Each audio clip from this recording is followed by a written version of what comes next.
வங்காளதேசத்தில் சிறுபான்மை சமூகமான இந்துக்கள் மீது நடத்தப்பட்டு வரும் தாக்குதல்கள் நிறுத்தப்பட வேண்டும் என்று பிரதமர் துணை அமைச்சர் குலசேகரன் வலியுறுத்தியுள்ளார். அண்மைய காலமாக அந்நாட்டில் சிறுபான்மை சமூகமான இந்துக்கள் மீது தாக்குதல், இந்துக்களின் வழிபாட்டு தலங்களை இழிவுபடுத்தும் சம்பவங்கள் அச்சத்தை தருவதாக ஈப்போ பாராட் நாடாளுமன்ற உறுப்பினருமான அவர் தெரிவித்தார்.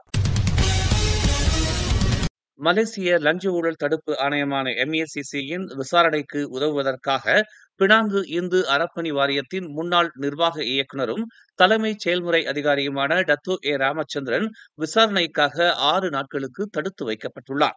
அவரை 7 நாட்களுக்கு தடுத்து வைக்க MEACC இதற்கு முன்னர் விண்ணப்பம் செய்திருந்தாலும் ராமச்சந்திரனை 6 நாட்களுக்கு தடுத்து வைக்கும் மஜிஸ்ட்ரேட் நட்ராத்துன் நயம் சயீடின் முடிவை அது ஏற்றுக்கொண்டது.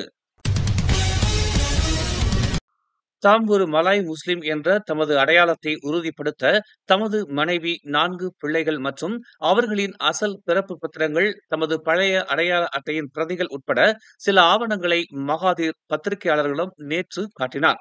அந்த பிரதிகள் தேசிய பதிவகத்திடமிருந்து பெறப்பட்டதாகவும் 99 வயதுடைய அந்த முன்னாள் பிரதமர் தெரிவித்தார். கோலாலம்பூர் நீதிமன்ற வளாகத்தில் உள்ள வரவேற்பு முகப்பிடத்தில் நடந்த செய்தியாளர்கள் கூட்டத்தில் அவர் இவற்றை காட்டினார். இதுதான் உண்மையான அடையாள அட்டை என்றும், தமது கை தொலைபேசியில் டதஸ்ரீ அமாட் ஜாகிர் ஹமீடி காட்டியது போல் இது இல்லை என்றும் அவர் குறிப்பிட்டார்.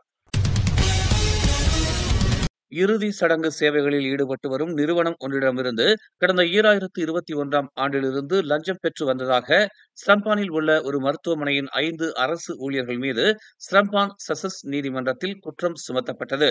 நீதிபதி மியோர் சுலைமான் அமாட் தர்மிசி முன்னிலையில் தனித்தனியாக சுமத்தப்பட்ட அக்குற்றத்தை அவர்கள் அனைவரும் மறுத்து விசாரணை கோரினர்.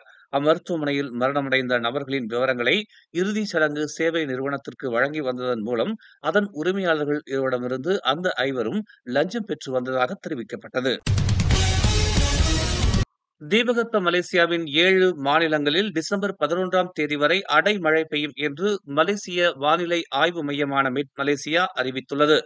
பெர்லிஸ், கிளந்தான், திரங்கானு, கெடா ஆகிய மாநிலங்களில் குபாங் பாசு, கோத்தா ஸ்டார், பொக்கோக் சேனா, பாடாங் தெராப், வெண்டாங், சிக், பாலிங் ஆகிய மாவட்டங்களில் அடைமழை தொடர்ந்து கொண்டிருக்கும் என்று தெரிவிக்கப்பட்டுள்ளது. பேராக்கின் உலு பேராக் மாவட்டத்தில் ஞாயிற்றுக்கிழமை அடைமழை ஆரம்பிக்கும் என்று தெரிவிக்கப்பட்டுள்ளது. பஹாங்கில் கேமரன் மலை, லிபிஸ், ஜெராண்டுட், மாரான், குவந்தான், பெக்கான், ரொம்பின் ஆகிய மாவட்டங்களில் அடைமழை தொடர்ந்து கொண்டிருக்கும். ஜொகூரின் மெர்சிங், கோத்தாதிங்கி மாவட்டங்களில் திங்கட்கிழமையிலிருந்து அடைமழை தொடங்கும் என்று வானிலை துறை தெரிவித்துள்ளது. தற்போதைய வானிலை நிலவரங்களால் பாதிப்பு எதுவும் ஏற்படாமல் இருப்பதை உறுதி செய்ய தேவையான முன்னெச்சரிக்கை நடவடிக்கை மேற்கொள்ளும்படி பொதுமக்களை அது வலியுறுத்தியுள்ளது.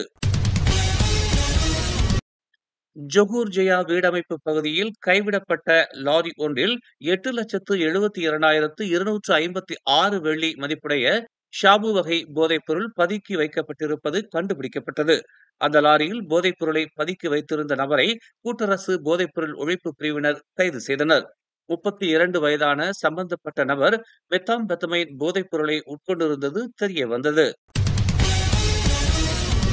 மேலும் செய்திகளை தெரிந்து கொள்ள தமிழ் மலர் நாளிதழை பாருங்கள்.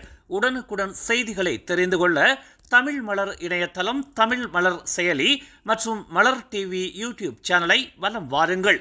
எங்களோடு இணைந்திருக்க மலர் டிவியை பதிவு செய்து கொள்ளுங்கள். உறவுகள் மகிழ்ந்திட விருப்பம் மற்றும் பகிர்வு சேவையை சொடுக்கிடுங்கள்.